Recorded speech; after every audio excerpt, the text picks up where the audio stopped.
For many, Starbucks is synonymous with a morning coffee ritual, a place to meet, or a quick drive-through fix. But beneath the aroma of freshly brewed espresso lies a financial innovation that has quietly positioned the global coffee giant as something far more than just a purveyor of beverages. What began as a simple neighborhood coffee shop has evolved, by design, into one of the world's largest unregulated digital financial platforms, managing billions in customer funds. This is the story of how Starbucks became a shadow bank, funded by its very own customers. Starbucks started in 1971 in Seattle's Pike Place market, focused primarily on selling high-quality whole bean coffee. For decades, its business model was straightforward: source, roast, and sell coffee, eventually expanding to serve brewed coffee and espresso drinks. It was a traditional retail business, albeit one with an ambitious vision for global expansion. The company's initial growth was fueled by conventional means: store sales, investor capital, and bank loans.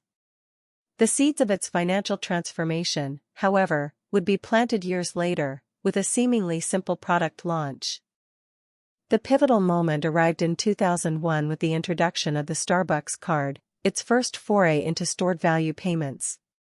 While seemingly a convenience for customers and a popular gifting option, the gift card represented a profound shift in Starbucks' financial strategy. Unlike traditional sales, when a customer purchases a gift card, Starbucks does not record it as revenue. Instead, it's logged as a liability on its balance sheet, representing money owed back to the customer. This simple product created an entirely new, interest-free financing mechanism. When customers load money onto a Starbucks card or their mobile app, they are, in essence, extending an interest-free loan to the company. According to financial analysts, this pool of customer-funded capital offers Starbucks a distinct advantage. Unlike bank loans which incur interest payments, or equity financing which dilutes ownership, these funds come at virtually no direct cost.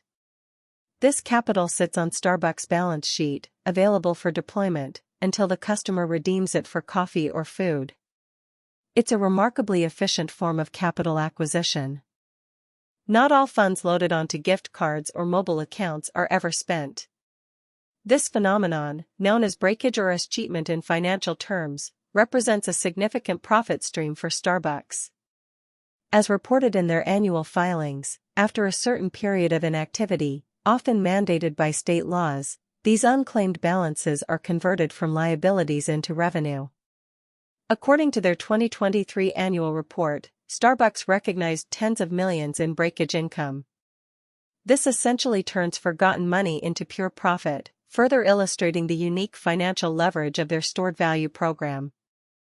The true acceleration of Starbucks' digital banking evolution came with the proliferation of smartphones and the launch of its mobile app in 2009, eventually integrating mobile order and pay and the Starbucks Rewards loyalty program.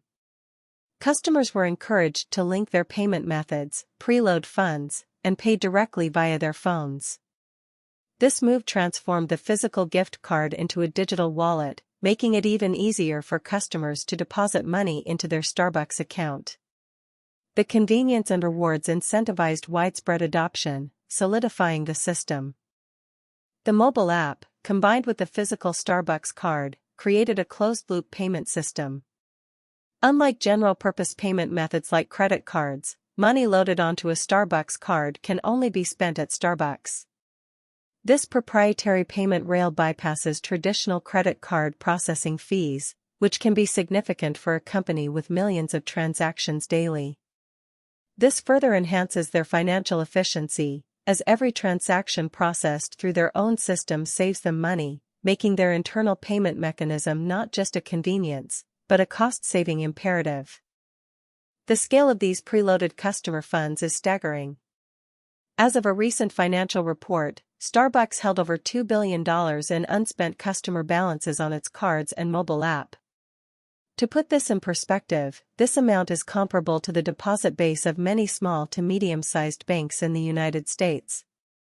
This isn't just pocket change, it's a significant, interest-free capital pool available for Starbucks to utilize in its day-to-day operations and expansion plans. It's a testament to the trust and loyalty customers place in the brand, inadvertently funding its growth. Starbucks meticulously reports these stored value card liabilities in its financial statements. Typically found under deferred revenue or stored value card liabilities on the balance sheet, these figures are transparently disclosed in their quarterly and annual reports to the SEC. However, the exact mechanisms for managing and investing this float, or how breakage is calculated across different jurisdictions, can be complex. Financial transparency is maintained, yet the financial implications and the scale of this customer-funded enterprise often go unnoticed by the average consumer. Let's compare Starbucks' financial operations with those of a traditional bank. A bank takes customer deposits and pays interest, then lends that money out to generate revenue, all while operating under stringent government regulations like FDIC insurance. Starbucks, by contrast, takes customer deposits without paying interest, and essentially lends that money to itself for operational purposes and growth. Crucially, these funds are not insured by the FDIC or similar bodies, meaning customers bear the full risk should Starbucks ever face severe financial distress. This fundamental difference highlights the unique, unregulated nature of Starbucks' financial model. The reason Starbucks operates without banking regulations stems from its primary business. It's classified as a retail and food service company, not a financial institution. Existing banking laws and definitions are typically crafted around entities whose core business involves lending money or providing traditional financial services.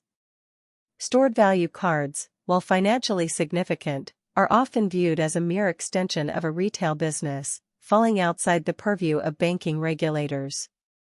This regulatory blind spot has allowed Starbucks to innovate financially in ways that traditional banks simply cannot. This massive pool of interest-free capital serves as a powerful engine for Starbucks' growth. Instead of needing to borrow heavily from banks or issue more stock, the company can use its customers' prepaid funds to finance new store openings, invest in technology, or expand into new markets. This is a unique form of customer-funded growth that significantly reduces its cost of capital. Essentially, every time a customer loads their app with funds, they are unknowingly contributing to Starbucks' expansion, without gaining any direct financial return on their investment. Beyond the sheer volume of funds, the speed at which money moves through the Starbucks system is critical. The rapid turnover of balances, as customers load and spend, creates a constant float of available cash. This velocity provides Starbucks with predictable liquidity, allowing for efficient cash management and investment. The faster customers use and reload their cards, the more consistently Starbucks benefits from this immediate, interest-free capital. It's a finely tuned system designed to maximize the financial utility of every digital transaction. The mobile payment ecosystem provides Starbucks with an unparalleled wealth of customer data. Every purchase, every reload, every reward earned generates valuable insights into consumer behavior, preferences, and spending patterns. This data is arguably as valuable as the financial float itself. It allows Starbucks to hyper-personalize offers, develop new products, optimize store locations, and run highly effective marketing campaigns, translating into increased sales and customer loyalty. In the digital economy, this granular data is a strategic asset few retailers possess. This sophisticated financial model isn't confined to the United States. Starbucks has replicated its digital payment and loyalty ecosystem across its global empire, adapting to local regulations and consumer habits. From China to the UK, the mobile app and stored value cards are central to their international strategy. This global network exponentially increases the aggregate pool of customer-funded capital and expands the reach of their data collection. It's a consistent, worldwide application of a successful financial innovation, making Starbucks a truly global shadow bank. Financial economists have noted Starbucks' model as a clever example of financial innovation within a non-financial company. As Professor Lisa S. Kahn, an economics expert, observed, Starbucks has effectively engineered a system where its customers provide it with interest-free capital, while simultaneously providing valuable data that drives future sales. It's a remarkably efficient model for leveraging consumer behavior. This perspective frames Starbucks' strategy not as circumventing regulations, but as pioneering a new paradigm in customer-retailer financial interaction, optimizing for mutual benefit, albeit with clear advantages for the company. Despite its efficiency, Starbucks' financial model isn't without its critics or potential risks for consumers. Unlike traditional bank deposits, funds stored on a Starbucks card or app are not protected by federal insurance schemes like the FDIC. If Starbucks were to face severe financial difficulties or bankruptcy, customers' preloaded funds could be at risk. Consumer advocates argue for greater transparency regarding these risks and potentially a different regulatory approach, especially as more retailers adopt similar stored value systems. The balance between innovation and consumer protection remains a crucial debate. Starbucks' success in building this vast, customer-funded ecosystem has not gone unnoticed. Other major retailers and tech companies are increasingly exploring similar models, integrating payments, loyalty, and stored value features into their own apps. This trend suggests a future where more and more consumer funds are held by non-financial entities, outside the traditional banking system and its regulatory safeguards.